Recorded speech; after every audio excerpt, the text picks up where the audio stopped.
After much hesitation, and with deep reservations, Paul reluctantly agrees to begin therapy with Gina.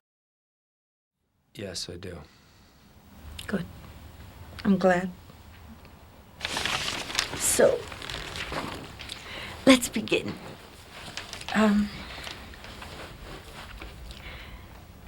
Last week you mentioned your high school sweetheart. Yeah, Tammy Kent. Last week you called her Tammy Kent, also by her full name. That's what everybody called her. There was another Tammy in the neighborhood, so we called this one Tammy Kent. And she lived down the hall? They moved in when I was about 14, I guess. And that was about the time your father moved out? No, he moved out a little bit after that. You know, it should have been the worst time of my life with my father gone and my mother beginning her, to suffer her bouts of depression. But I wasn't sad, I was excited. What was it that excited you? Tammy. She'd show up out of thin air when I was having the worst day, and, we just start talking, and then everything bad about my house, it felt like a movie. It felt like a movie that I was watching, but that I wasn't in. And even if my mother was crying all day, I'd tell Tammy Kent, and she'd say, "Yeah, it's going to be okay." What would be okay? I don't know. She just made me feel that I could get through it, and if I let my mother cry, that was okay too. And I had the hope that when I went back down the hall, things would be all right. Or if they weren't, at least, I could deal with them. So she helped you take care of your parents. She was so young to be a grief counselor. Well, she felt more like my girlfriend. And the way I felt about it was if I had a girlfriend, then I was okay. I wasn't the poor kid with the absent father and the pitiful mother. Well, I mean, I was that kid, yes, I was, but I wasn't a complete failure. At least I had a girlfriend.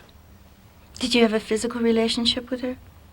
Back then, no. I mean, we were 14, different times, not like kids now. No, it was another 3 years before we had sex. After all that stuff had happened, and I was over everything. And what was it that happened? Well, after my father left. After your father left you and your mother for one of his patients? Right. And then my mother went into this really deep depression. I remember one Christmas Eve, Tammy's mother invited us to come over to the house, and her husband had died that year, but you'd never know it. She was the strongest woman I think I've ever met in my life. Their house was always full of light and music, and she was determined to stay alive for her kids, that's for sure. Not like your mother? No, not like my mother, who jumped into the abyss and pulled me down with her.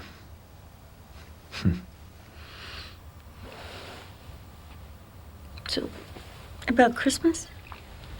Yeah, anyway, Christmas Eve, Tammy appears at the door. She says, come on. So I said, hang on for a minute. So I went into my mother's room to see, did she want to come? But she was asleep, so I decided I'd leave without her, and we went over to Tammy's place. It was just amazing. Tammy's mother had baked this glazed ham with pineapples and cherries, and there were Christmas cookies, and people were drinking punch, and everybody was singing, and it was just great. So then afterwards, Tammy and I went to her room, and we were just, talking talking, and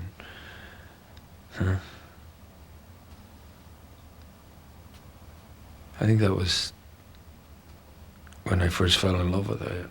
You know, I thought she was the most beautiful creature I'd ever seen. Anyway, suddenly I remembered my mother, because I was afraid that she'd wake up and that she wouldn't know where I was. So I ran out of Tammy's room, and And what happened when you got home? I don't really remember. You know, finding my mother unconscious on the floor, calling the ambulance, the trip to the hospital. I don't really remember any of it. You know, from the time I left Tammy's bedroom until I got to the hospital corridor, it's all just like, it's all a blur. So it's all missing. It's like it's erased. It's very important that you try and remember that night. I can't. I have tried. My mother's first suicide attempt, the most important night of my life. But I don't remember anything. Why was it the most important night of your life? Because if I'd stayed with her, she wouldn't have tried to, kill herself. I know it took years before she finally did it, but that Christmas Eve, when I wasn't there, that was the first time she did it. That's when it all started. Gina follows Paul's guilt-ridden account with a realistic assessment that shows Paul need not feel as guilty as he believes. Notice that her words have no effect. Oh, Paul, you were a 14-year-old kid. You just had the most wonderful night of your life. Yeah, but it doesn't matter. It does matter. She took your wonderful night away from you. She punished you for neglecting her. She showed you what damage she could do if you ignored her, if you didn't take care of her. And it wasn't just the threat on her life. By a threat on my life as well, is that what you mean? Yes. That was totally fine. I mean, I was just standing there in the hall with a stomach full of cookies. She was the one in the hospital with the tube sticking out of her arms, the nurses running in and out. And I was out enjoying myself. She was about to die. What could you have done? I don't know. All I know is I left her for one night, and that was the night she did it. So, whatever I was doing before that, obviously I was helping her. This shows why therapists can't just tell patients what's wrong with them. Patients must be ready to receive a therapist's interpretations before they will do much good. That Paul was not able to derive any help from Gina's assessment probably indicates that Paul's mother began acting punitively toward him long before that Christmas Eve night.